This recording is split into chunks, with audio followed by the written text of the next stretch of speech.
Êtes-vous prêt à affronter les pires situations? Là, en ce moment même, là, tout de suite, maintenant, j'ai posté une... j'ai posté quoi, une story? J'ai posté une story sur Instagram où je vous demande de me poser n'importe quelle question sur la chaîne. Mais vraiment n'importe quelle question sur la chaîne. Donc je vous remets sur l'écran le nom de mon Instagram, Monsieur Curieux. Et bon, je tease un petit truc.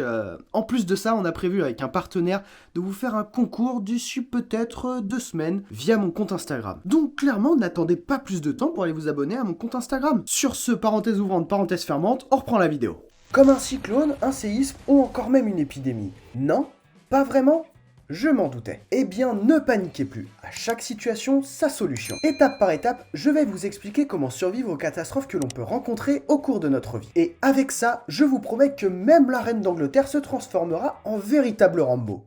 Et c'est pas mal. Alors si vous vous posez comme question comment survivre perdu dans la forêt, à un tsunami ou encore à un crash d'avion, eh bien vous êtes tombé au bon endroit. Je vous invite donc à embarquer le plus rapidement possible avec moi pour découvrir comment survivre à une attaque de piranha.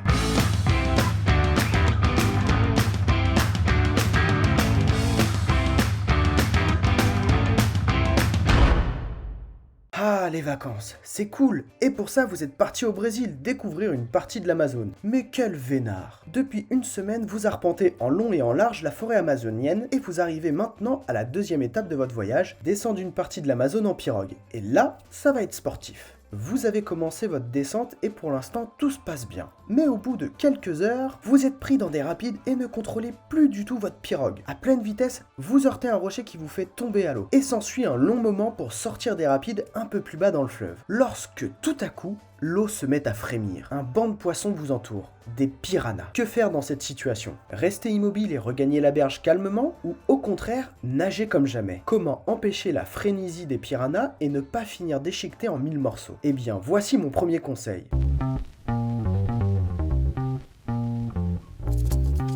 Mais avant ça, un petit rappel et une brève présentation des piranhas s'impose, pour éviter de perdre une jambe. Ça peut être pas mal. Les piranhas sont représentés par 35 espèces différentes, réparties à différents endroits sur notre petite planète bleue. Leur distribution s'étend du bassin amazonien aux zones tropicales et subtropicales d'Amérique du Sud. Les piranhas sont dotés de mâchoires imposantes et de dents tranchantes. Et bien sûr, ils sont tous carnivores, sans exception. Alors oui, il y a une histoire de pacou, mangeur de testicouilles, je sais pas quoi, qui est herbivore, mais c'est un proche cousin des piranhas.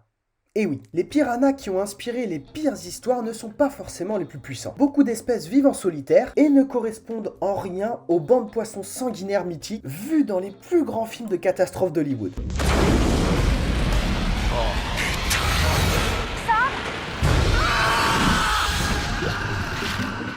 Ouais, ce film-là par exemple. Mais les bancs de poissons sanguinaires appartiennent au genre Pygocentrus, représenté par 4 espèces. Le piranha à point noir, le Pygocentrus palometa, le piranha de San Francisco, qui vit d'ailleurs au Brésil, allez savoir pourquoi on l'a appelé comme ça, et bien sûr, vous l'attendiez tous, celui qui a inspiré d'innombrables films et qui pourrait avoir sa propre étoile sur Hollywood Boulevard. J'ai bien sûr nommé le piranha à ventre rouge, et c'est de lui dont on va s'intéresser dans cette vidéo.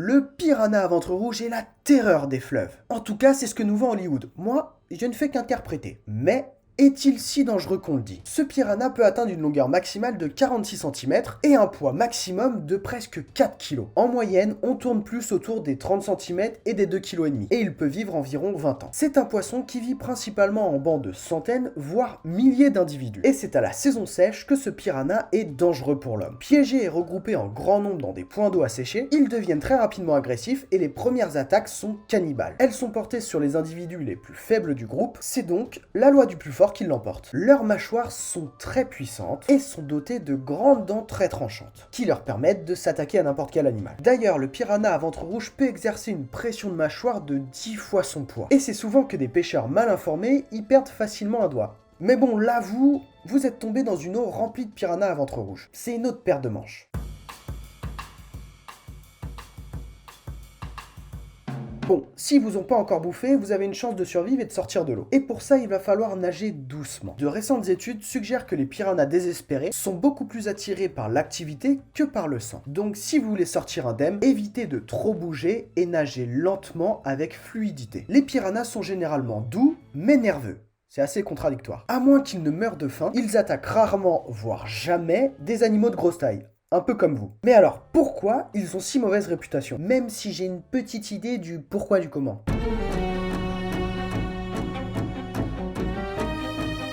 Et pour ça, il va falloir revenir un peu en arrière dans l'histoire. C'est en 1913 que Theodore Roosevelt, 26e président des États-Unis, s'est rendu en Amérique du Sud et a assisté à une scène plutôt impressionnante. Il a rapporté dans son livre avoir vu de petits poissons qui pouvaient dépouiller une vache entière jusqu'à l'os en quelques minutes, que les piranhas étaient très féroces et feraient du mal à tout animal qui tomberait dans l'eau, surtout s'il était blessé. Bon, ce que ne savait pas notre cher Roosevelt sur le moment, c'est qu'il venait d'assister à une frénésie alimentaire qui se produit généralement quand les poissons ont faim, et en particulier pendant les saisons sèches. C'est d'ailleurs un peu ce qui s'est passé pendant le premier confinement avec nous, non ?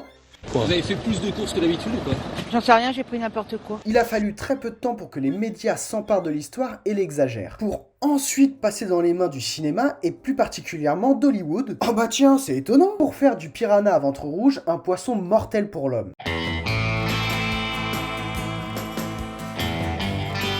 Bon, en bref, le piranha à ventre rouge n'est pas si dangereux que ça. Il faut surtout respecter quelques points avant d'aller dans l'eau. La première, c'est d'éviter d'aller dans l'eau avec une plaie ouverte ou une coupure. Les piranhas sont plus susceptibles d'attaquer les gros animaux qui saignent. Et d'ailleurs, un piranha peut sentir une goutte de sang dans 200 litres d'eau. Et une morsure peut entraîner des dizaines, voire des centaines d'autres. Bon, la deuxième, c'est si vous devez traverser une rivière, gardez vos mouvements fluides lorsque vous nagez. Après, s'il y a un bateau, prenez le bateau.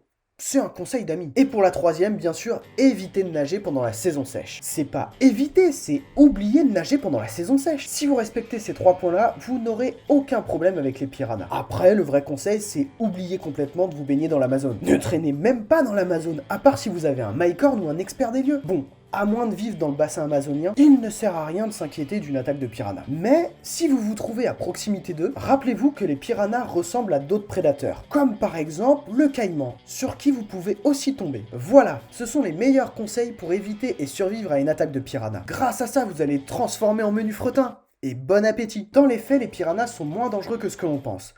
Hollywood! Bon, après ils peuvent quand même causer des morsures impressionnantes et quelques décès. Par exemple, en 2011, un jeune Bolivien ivre a sauté dans la rivière infestée de piranhas et a été dévoré. Ou encore en 2015, une jeune brésilienne de 6 ans tombée d'un bateau a été retrouvée morte avec de nombreuses coupures attribuées aux piranhas. Bon, pour ces deux histoires, on ignore si les piranhas sont réellement la cause des décès. Et même si c'est le cas, ces faits divers restent tout à fait exceptionnels. Donc y a pas de quoi commencer à flipper, on se calme. Bref, si vous avez apprécié les conseils que je viens de vous donner, je vais vous en donner un dernier qui peut clairement vous sauver la vie en toute situation. C'est de mettre le pouce bleu, et en même temps ça permet à la vidéo d'être mieux référencée. Et si vous voulez soutenir la chaîne, abonnez-vous. Vous serez même prévenu des prochaines sorties de vidéos. Et bien sûr, on garde le meilleur pour la fin, partagez un max cette vidéo pour faire grandir la meute. Je compte sur vous. Sur ce, je vous laisse reprendre vos activités, et n'oubliez pas que la curiosité est un charmant défaut.